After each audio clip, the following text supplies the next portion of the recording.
C10 का मैंने news किया था और तभी मुझे पता चला था कि यूएलसी के लिए कितने धक्के खाने पड़े थे और कितना पैसा भरना पड़ा था। सर ऐसा था कि मेरा ये जो C10 है वो पहले तो कन्वेंस ही नहीं था, 12-13 में शांति स्टार ने बनाया था। तो 4 साल तो हमको कन्वेंस करने में गया। कन्वेंस होने के बाद हम रीडेवलपमेंट के लिए गए तो 2-3 साल बोले यूएलसी का ये लाओ ये लाओ। तो पूरा शांतिनगर जब बना था तो पूरे शांतिनगर यूएलसी तो हम भर नहीं पाते। तो करते करते लास्ट में 3 साल के बाद पता चला कि हमारा ये प्लॉट है 407 स्क्वायर मीटर, इसको फुट में कन्वर्ट करेंगे तो 4300 फुट करीब आता था। तो लास्ट में 13% के बाद मार्केट रेट का पैसा भरना पड़ा। तो मुझे याद है जहां तक 19,58,000 करीब। राइट। तो 19,58,000 20 लाख पकड़ लो, तो 20 लाख 20 फ्लैट, तो पर फ्लैट ₹1,00,000 गया। तो लास्ट टाइम एमएलए साहब ने जो भी वर्क किया वो बोले 60 बिल्डिंग मैंने एनओसी लाई, वो अच्छी बात है। उसके बाद अभी जैसे मेहता जी बोल रहे हैं कि भाई अभी आपको कलेक्टर के पास नहीं जाना है, तहसीलदार को सिंगल लेटर दे देंगे और उसके बाद आपका नाम चढ़ जाएगा। तो बात सही अच्छी है। एक ने अपना नाम चढ़ाने के लिए एनओसी लाए थे, अभी आपको थाना नहीं जाना पड़े वो इसलिए अपना यहाँ हो गया। अभी सबसे बड़ा बात दोनों ने एक ही बात बोल रहे हैं कि 7/12 के अंदर सोसाइटी का नाम चढ़ जाएगा, लेकिन राइट साइड में यूएलसी का भी नाम रहेगा, एस्टेट इन्वेस्टमेंट का भी रहेगा। तो कल जाके इसको रीडेवलपमेंट करना है। ये दोनों का जब एनओसी आएगा तभी सोसाइटी रीडेवलपमेंट हो पाएगी। उसमें टोटल 20 फ्लैट थे। Yes sir. और उसके लिए आपको भरना पड़ा 20 लाख रुपया डेवलपमेंट के लिए। मेहता जी ने उसको ये आसान किया कि कलेक्टर के पास थाने जाना है आपको यूएलसी के एनओसी के लिए, तब जाके नाम चढ़ेगा। तो उन्होंने ये आसान किया कि वहाँ पे एक रिक्वेस्ट किया और लेटर दिया। उप मुख्यमंत्री एकनाथ शिंदे जी से मिले और उन्होंने उनको ये अपील किया कि भाई यहाँ पे आप दे दो। तो कलेक्टर साहब ने एक ऑर्डर दे दिया यहाँ के तहसील को कि हमारे एनओसी की जरूरत नहीं है, यूएलसी के साथ रहते हुए आप 7/12 पे सोसाइटी का नाम चढ़ा दो। बस इतना ही हुआ है, इससे ज्यादा कोई फायदा नहीं हुआ है। फायदा ये हुआ कि जो आपको थाना जाना पड़ता था, जो टाइम जाता था और जो अदर खर्च हो रहे थे वो बचेगा। अच्छा, एक चीज और मेहता जी ने कहा वो अपने वीडियो में कि जब लोग यूएलसी के लिए जाते हैं, चलो जो डायरेक्ट बिल्डर के पास आते हैं वो अलग बात है, जो सोसाइटी डीम कन्वेंस करवाते हैं और यूएलसी के लिए, तो उनको बीच में दलाल जो होते हैं वो कुछ पैसे लेते हैं, ज्यादा पैसे। तो ये हकीकत है कि बहुत सारे पैसे खर्च करने पड़ते हैं बनो करवाने के लिए। सर आप अपना खुद का बिल्डिंग डेवलपमेंट करेंगे ना तो आप एहसास करेंगे तो ही पता चल पाए कि मार्केट के बारे में मैं नहीं बता सकता। वो तो ऐसा है कि देखिए, कोई भी काम करवाने के लिए अगर बीच में बिचौलिए होते हैं तो वो पैसे लगते ही हैं। तो जो ये यूएलसी का जो नया जो सिस्टम मीरा भाईंदर के लिए आया है कि चलो यहाँ के ही तहसीलदार ऑफिस से आपको यूएलसी रहते हुए आपकी सोसाइटी का नाम 7/12 पे चढ़ जाएगा, ये एक बहुत ही सहूलियत वाली बात हुई है। इसके लिए आपको थाने बार बार जाके धक्के नहीं खाने पड़ेंगे और कलेक्टर के परमिशंस लेने के लिए भी कई बार आपको जाना पड़ता है। कई बार वो बहुत बिजी रहते हैं, उनके पूरे इलाके का कहीं ना कहीं उनके ऊपर जिम्मेदारी रहता है। तो उसमें भी टाइम आपका, वो टाइम भी बचेगा, पैसे भी बचेंगे, धक्के भी कम खाने पड़ेंगे। तो अगर बात करें तो नरेंद्र मेहता जी ने इस प्रक्रिया को तो आसान जरूर कर दिया है, लेकिन चलो यूएलसी के रहते हुए सोसाइटी का नाम चढ़ गया, लेकिन जब आप रीडेवलपमेंट के लिए जाओगे तो यूएलसी का जो भी अमाउंट है, व्हाटएवर अमाउंट, वो आपको भरना ही पड़ेगा। अगर आपको एक एग्जांपल दूं मैं, तो मैंने कुछ महीने पहले एक शांति नगर C10 बिल्डिंग के लोगों से बातचीत की थी। तो उन्होंने कहा कि हमने डीम कन्वेंस कराया, सब कुछ कराया, उसके बाद उनको यूएलसी के लिए चूंकि सोसाइटी कर रही थी तो सोसाइटी के पास 20 लाख रुपए थे नहीं। तो सोसाइटी को कहीं ना कहीं इसी योगेश मौसमिया जी ने सपोर्ट किया और ये 20 लाख रुपए इन्होंने भरा। उसके बाद बिल्डिंग बनाने का परमिशन मिला। तो यानी आप जो लोग बोलते हैं डीम कन्वेंस कराना जरूरी है, डीम कन्वेंस के साथ साथ यूएलसी भी जरूरी है। अगर आप जो है अगर खुद से बिल्डिंग रीडेवलपमेंट करवा रहे हो तो यूएलसी का पैसा भरना है, उतना पैसा आपकी सोसाइटी में होना चाहिए। अगर कोई बिल्डर बना रहा है समझो, और वो 20 लाख रुपया उसको एक 20 फ्लैट के ऊपर 20 लाख रुपया अगर भरना पड़ रहा है, तो जब आपको वो फ्लैट देगा तो साइज तो छोटा होएगा ही, राइट?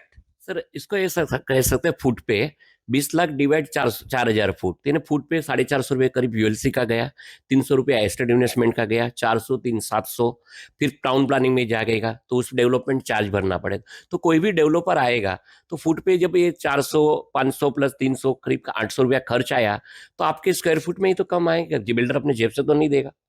ये बहुत बड़ा पॉइंट है। यूएलसी और स्टेट इन्वेस्टमेंट आज भी हमें भरना पड़ता है।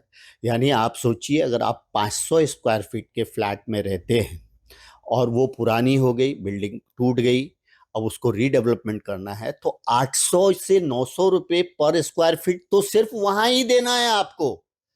बाकी कंस्ट्रक्शन कॉस्ट अलग, ये अलग, वो अलग, तो आपके फ्लैट का साइज तो छोटा ही होता चला जाएगा ना। Rent permission, corpus fund, other खर्च, तो इतना खर्चा आ रहा है कि मार्केट में कोई भी डेवलपर को परवड़ता नहीं है। तो काफी प्रोजेक्ट इसलिए अटक गए हैं कि बात तो कमिटमेंट की हो गई, इतने खर्चे बढ़ गए कि प्रोजेक्ट परवड़ता नहीं है। और यही बात बीच में से इलेक्शन से पहले चला था कि स्टेटमेंट हटाओ, गुलामी हटाओ, ये सब चला था, लेकिन आज भी 7/12 से कहाँ हटा है। ये दो चीज पे अगर सरकार को, आम जनता को अगर कुछ फायदा ही पहुंचाना है तो इन दो चीज पे काम करना चाहिए, यूएलसी और स्टेट इन्वेस्टमेंट में। अगर ये पैसा लोगों को भरने नहीं आएगा, बिल्डर को भरने नहीं आएगा, तो जो लोग रीडेवलपमेंट कराएंगे उनको जो साइज है, एटलीस्ट जिस साइज के फ्लैट में रहते हैं वो साइज तो जरूर मिल पाएगा, जो उससे बिल्डर को भी सहूलियत होगी और लोगों को भी सहूलियत होगी, मुझे ऐसा लगता है। तो ये यूएलसी का मुद्दा इतना चल रहा था तो मुझे लगा कि यूएलसी के बारे में बात जरूर करनी चाहिए। ये सर क्या कहना चाह रहे थे? मेरा कहना था, अपने सिंधे साहब थाना से है, मेहता जी मीरा रोड से, सर प्रताप नायक भी थाना से है, और गीता मैडम भी एज ए डेवलपर। ये तीनों तो अपने, सर प्रताप नायक जी, मेहता जी और गीता मैडम तो बिल्डर डेवलपर से कनेक्शन है, बिजनेस भी करते हैं। तो मेरे ख्याल से जो सिंधे साहब थाना से होते हुए ये दो चीज जितनी इजीली कर लेंगे तो मीरा भाईंदर के आने वाले सालों में अच्छे से अच्छा भला होगा। और जो भी किया तीनों एमएलए साहब को धन्यवाद, सिंधे साहब को धन्यवाद, लेकिन उसको और अच्छा इजीली कर ले, जहां अमाउंट जा रहा है वो टाइम बच जाए तो ज्यादा अच्छा होगा। इसलिए मेरी ऐसे मीरा भाईंदर रीडेवलपमेंट एसोसिएशन की ओर से ये सबको धन्यवाद भी और ये हमारी अपेक्षा भी है। मीरा भाईंदर रीडेवलपमेंट एसोसिएशन एक ऑर्गेनाइजेशन है जो इस चीज पे काम करना शुरू कर रही है कि अगर लोगों की सोसाइटीज है और उसको समझो बहुत पुरानी हो गई है, उसको रीडेवलपमेंट करना है, उसके डीम कन्वेंस करवाना है, उसके यूएलसी करवाना है, या स्टेट इन्वेस्टमेंट कंपनी से ये करना है, 7/12 पे नाम चढ़ाना है, तो इस सारी प्रक्रियाओं में कहाँ कहाँ उनको फेस करना पड़ता है, इस पे काम कर रही है ये एसोसिएशन। और लोगों को गाइड भी करना चाहती है कि आप किस तरह से अपनी बिल्डिंग के सारे परमिशंस को लेके आओ ताकि आपको फ्यूचर में किसी तरह का तकलीफ ना हो। जैसे C10 वाले को करीबन 15 साल उसकी बिल्डिंग टूटने के बाद इस बात का इंतजार करना पड़ा कि उसको परमिशन मिल जाए। मेरा कहना है, जैसे कोई पॉलिटिशियन मुद्दा उठाते तब आप न्यूज वाले जागते हो, पत्रकार, तो मैं चाहता हूँ आप अल्ताफा, आप भी मीरा भाईंदर से है, आप अपनी चैनल से एक रीडेवलपमेंट अवेयरनेस का हर महीने एक वीडियो लाओ, लोगों को क्या दिक्कत है, हर सोसाइटी का 2-3 महीना चलाओ, फिर हर सोसाइटी को प्रॉब्लम क्या आ रहा है, डेवलपर को क्या प्रॉब्लम आ रहा है, गवर्नमेंट के टाउन प्लानिंग वालों को क्या आ रहा है, रजिस्ट्रार को क्या प्रॉब्लम, उसको वन सेमिनार करके हर 6 महीने में इस सेमिनार करते रहेंगे, जैसे रमेश प्रभु जी कर रहे बॉम्बे के लिए। तो मेरी अपेक्षा है कि एज ए पत्रकार, मीरा भाईंदर से आप 30 साल से हो तो हर 3-3 महीने एक वीडियो लाओ, 3-6 महीने में एक सेमिनार लाओ और ये मुहिम कंटिन्यू रखो, जिसको सबको अवेयरनेस बनती रहे।